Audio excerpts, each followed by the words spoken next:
crossing, was actually driven up onto a sandbar east of Port Burwell and was there for many, many hours before the storm actually pushed it back off into deeper water. So we know that many other ships had a lot of difficulty in that same storm.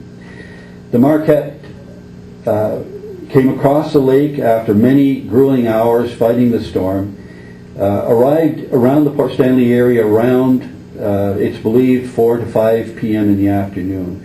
Was actually heard and seen by several people off the harbor, but could not make the narrow entrance to the harbor. So it blew its whistle, distress call. It probably tried several times, may have made some turns trying to rerun into the harbor, but just simply could not make it. More than one person said they saw the ship turn west towards the Rondo area. What happened after that, we honestly don't know. And because there were no survivors in this sinking, there was no one to live to tell the story of the day.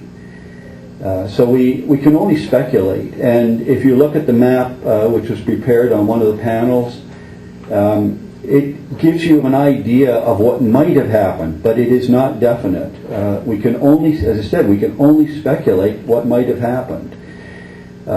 We think it might have tried to hide out behind Rondo, which would have been in the lee of the storm at that point, but unfortunately later the wind turned from the west, which would have left Rondo wide open as well. Did she run across the lake, try to make it back to Conneaut? The American shore would have been in, again, the lee of the storm. It might have been a little easier to run up the shore from there. Several, again, eyewitnesses say around midnight of Tuesday, she was believed to have been off Conneaut. But again, could not make the harbor for a number of reasons. One possibility was that there was another large ship anchored right off the harbor waiting to get in. So what did they do after that? We don't know. We can only guess. 12 hours later, there was more reports that the Marquette was again seen off Conneaut. But are they true reports? We aren't sure. We can only go by the time and the guesses as to what might have happened. So 12 hours later, that would have put it Wednesday night, possibly into early hours of Thursday morning.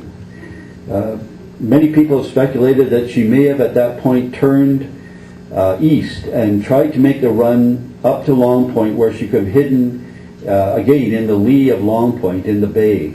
There was, as I gather, there was as many as 20 or 25 ships that were anchored in the bay behind Long Point, waiting for the storm to abate. At that point, we honestly don't know what happened, but we do know that she disappeared and was never seen again. 2 days later, a lifeboat, one of the first ships to leave the Long Point Bay, heading down towards Detroit, rounded the point, spotted wreckage floating along the shore, and an empty lifeboat. They continued to proceed down the lake.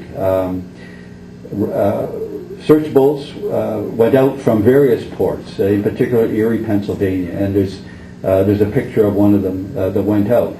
That boat went out 2 days. On the second day, they found another lifeboat, this time with 9 people frozen to death in that lifeboat. Brought them back, with great difficulty, brought them back into Erie, Pennsylvania. But again, nobody to tell the story. What happened? We don't know.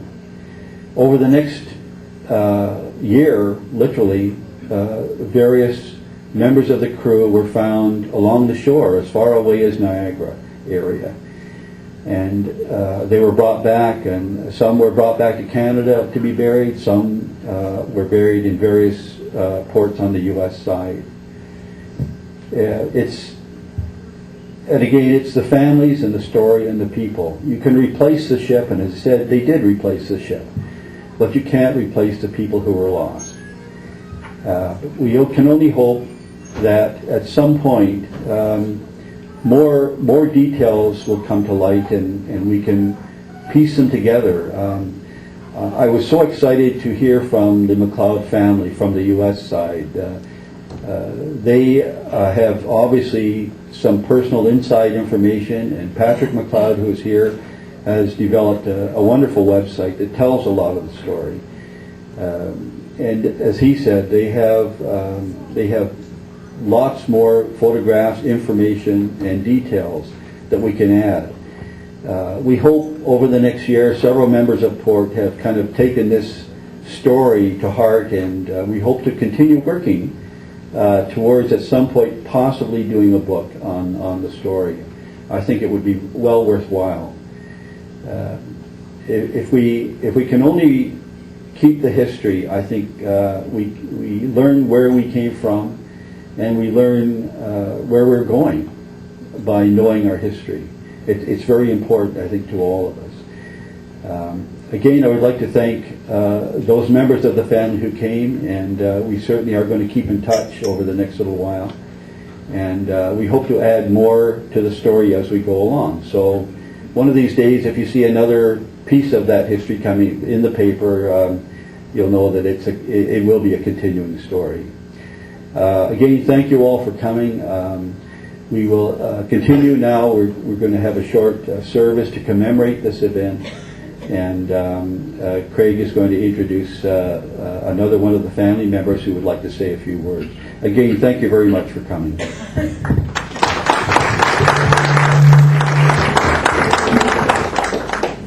Thank you, Andrew. It's a fascinating story.